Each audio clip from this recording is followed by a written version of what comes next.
আমি মিঠাই, আমার ছোট্ট একটা মিনি ব্লগে তোমাদের সকলকে ওয়েলকাম। উঠেছি বেশ সকালে, উঠে দেখি দাদু আর দিদা এসছে আমাদের বাড়িতে এই খড়িগুলো নিতে। আমাদের এগুলো পচে নষ্টই হয়, সেই জন্য দিদাকে বলেছিলাম দিদা নিয়ে যাও, তোমরা তো উনুনে রান্না করো, জ্বালানি হিসেবে ব্যবহার করতে পারবে। তো দিদা যেই না নিয়ে গেল, আমি তো পুরো সারপ্রাইজড হয়ে গেছি। দেখি আমার এই কলা গাছটাই ছোট্ট ছোট্ট দুটো চারা বেরিয়েছে, কি ভালো যে লাগলো দেখে। তার কিছুক্ষণ পরে দাদা আসলো, আমার এই জানলার কাঁচ লাগানো বাকি ছিল, কাঁচটা লাগিয়ে দিতে। কাজটা কেমন হয়েছে তোমরা কমেন্টে কিন্তু অবশ্যই বলো। আমি কিছুক্ষণ সময় পেয়েছিলাম, বাড়িটা পরিষ্কার করে নিলাম কোনো রকমভাবে।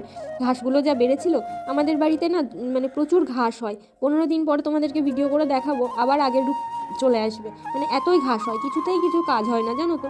আমার এই পেঁপে গাছটা কত পেঁপে ধরেছে, আমার বিড়ালটাকে ইগনোর করো। আর বিকেলবেলা এরা সবাই এসছে আমাকে একটু হেল্প করতে। কীরকম হেল্প? ছাদে না আমার জামা কাপড় নাড়ার জায়গা ছিল না, সেই জায়গাটাই বানিয়ে দিতে এসছে উত্তমদা। আর এই সাইডে তাকিয়ে দেখি এত সুন্দর একটা দৃশ্য, আন্টি ধান সেদ্ধ করছে পুকুর পাড়ে বসে, আর ভাই দেখো কত সুন্দর খেলছে। উত্তমদা কিন্তু আমার প্রচুর হেল্প করে, যখনই ডাকি তখনই কিন্তু মানুষটা চলে আসে। যখনই ডাকি না কেন 5-10 মিনিট সময় নিয়েই চলে আসে। এই 5 বছরে আমার একটা এক্সপিরিয়েন্স হয়েছে, মানুষ না তার দুর্বলতাটার খুব সুযোগ নেয়। আমিও নিই, যেরকম উত্তমদা ডাকলে চলে আসে বলেই আমি সবসময় ওকে ডাকি। সে যখন মানুষের সঙ্গে যখন কথা বলি তখন খুব ভেবেচিন্তে কথা বলি, যাতে মানুষের মনে দুঃখ না লাগে, কষ্ট না পায় সে আমার কথায়। কিন্তু আমার ক্ষেত্রে না পুরোটাই উল্টে যায়।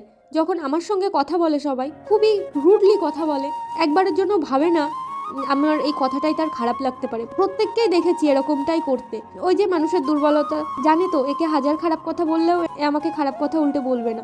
তো দেখো দুই ভাই মিলে মারামারি করতে শুরু করে দিয়েছে। মারামারি নয়, ঠিক ভালো করতে গেছিল, খারাপ হয়ে গেছে। আমার এই না ছাদ আর এই এক টুকরো ঘর আমার ভীষণ প্রিয়, জানো তো।